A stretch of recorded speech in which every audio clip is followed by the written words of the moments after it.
तो hello guys, आज की इस वाली वीडियो में हम सोल लैंड की एपिसोड 262 को एक्सप्लेन करने वाला हूं। तो चलिए बिना किसी देरी किए वीडियो को स्टार्ट करते हैं।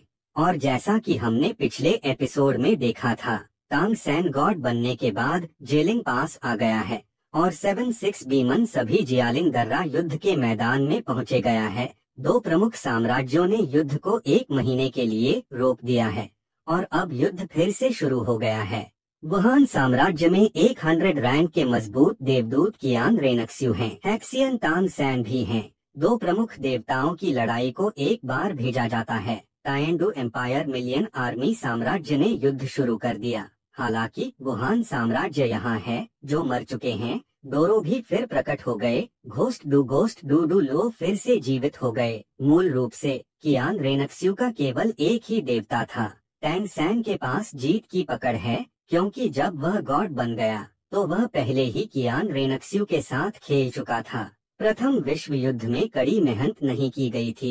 मैंने देवदूत गॉड किया रेनक्स्यू को हराया। हार के बाद कियान रेनक्स्यू जियालिंगुआन लौट आया। जब कियान रेनक्स्यू फिर से जियालिंगुआन में तांग सैन से मिलता है, इस समय कियान रेनक्स्यू उसी तरह उपयोग करने के लिए तैयार है।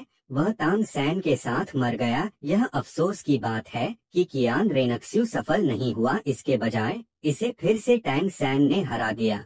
लेकिन इस समय वुशुन साम्राज्य की रानी अचानक जियालिंग दर्रे में अचानक प्रकट हुई। आप पूर्वावलोकन स्क्रीन में देख सकते हैं। इस समय बिबिडोंग अभी तक राक्षस देवता नहीं बने हैं, लेकिन उसने राक्षस का रास्ता खोल दिया है। जल्द ही यह असली राक्षस गॉड बन जाएगा। इस समय बिबिडोंग जियालिंगुआन युद्ध के मैदान में आया था। एक दुष्ट गुप्त विधि का प्रयोग करें उसे गॉड्स में तेज करने के लिए। आओ, जियालिंगुआन युद्ध क्षेत्र पर युद्ध के कई मृत सैनिक और आत्मा स्वामी हैं। बिबिडोंग लगातार इन लाशों की शक्ति को अवशोषित कर रहा है। इससे उसके देव की गति तेज हो सकती है और वो शहीद सैनिक यह बिडोंग के पुनरुत्थान द्वारा मरे हुए सेना में भी परिवर्तित हो गया है। जू डू लो और गोस्ट डू लो भी फिर से जीवित हो गए। इन पुनर्जीवित मरे हुए दिग्गजों ने अपना दिमाग खो दिया है। बिबिडोंग के नियंत्रण में स्वर्गीय डू साम्राज्य पर हमला करना शुरू करें। स्वर्गीय डू साम्राज्य के लिए स्थिति बहुत प्रतिकूल है। चित्र में पुनर्जीवित होने के बाद गोस्ट मास्टर शक्ति पहले जीवन से अधिक शक्तिशाली है। यहाँ तक कि माहोंगजुन, यहाँ तक कि 93 के स्तर पर भी कोई विरोधी नहीं है। गोस्ट मास्टर की लड़ाई से मक्खी को लात मारी और वह बाहर चली गई। ऐसा लगता है कि इन मरे हुए दिग्गजों को बिडोंग ने मजबूत किया है। राक्षस गॉड बिडोंग की शक्ति के कारण यह और भी शक्तिशाली हो जाता है। गोस्ट डू लो और गोस्ट व्हाइट टाइगर के बीच लड़ाई में गोस्ट डू लो ने वास्तव में छाया के हाथ का प्रदर्शन किया। दो विशाल गोस्ट हाथ। मैंने गोस्ट सफेद बाघ को पकड़ा। आपको पता होना चाहिए कि दाई मुबाई और जू जूकिंग को दोलो शीर्षक से पदोन्नत किया गया है। उनकी मार्शल आर्ट तकनीक सफेद बाघ का फ्यूजन देवताओं की शक्ति स्तर की ताकत है। भले ही घोस्ट डोरो के जादुई पंजों से बचना मुश्किल हो और हाओतियाजोंग को यहाँ भारी नुकसान हुआ है। तांग हाओ और तांग जियो दोनों मृत सेना से घिरे हुए थे और दूर नहीं जा सके। हालांकि हाओटियानजोंग का शिष्य जिसकी पहले ही मृत्यु हो चुकी है, अनगिनत मरे की घेराबंदी के तहत तांग हाओ भी संयमित है और उससे बचना मुश्किल है। जब जियोवो ने यह सब देखा तो वह डर गया। मैं इतना डर गया था कि उसने दोनों हाथों से अपना मुंह ढक लिया। आज की जियालिंगुआन लड़ाई इंसानों और लाश के बीच युद्ध की तरह। इन नुकसानों को बिडोंग द्वारा नियंत्रित किया जाता है।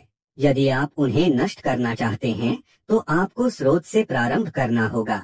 केवल बिडोंग को समाप्त किया जाए ताकि संकट का पूर्ण समाधान किया जा सके। यह नहीं होने का समय है। बिबिडोंग राक्षस गॉड बन जाएगा। बिडोंग को मारना भी एक मुश्किल काम है। बिबिडोंग के बाद राक्षस देवता बन गए। तांग सान को दो देवताओं की चुटकी का सामना करना पड़ेगा। रक्षा के उद्भव के साथ जियालिंगुआन वार्स ने एक नए चरमोत्कर्ष की शुरुआत की। तांग सान को भी जीवन और मृत्यु के संकट का सामना करना पड़ेगा। और इसी के साथ ही एपिसोड यहीं पर खत्म हो जाता है। तो दोस्तों, इसका नेक्स्ट एपिसोड जल्दी हमारे चैनल पर आ जाएगा, तो हमारे चैनल को जरूर से सब्सक्राइब कर लेना है और बेल आइकन पर जरूर से क्लिक कर देना है, ताकि मैं कोई सा भी वीडियो अपलोड करूं तो सबसे पहले आप लोगों के पास पहुंचे। तो मैं मिलता हूं अगली वाले वीडियो में अगले एक्सप्लेनेशन के साथ में। तब तक के लिए गुड बाय।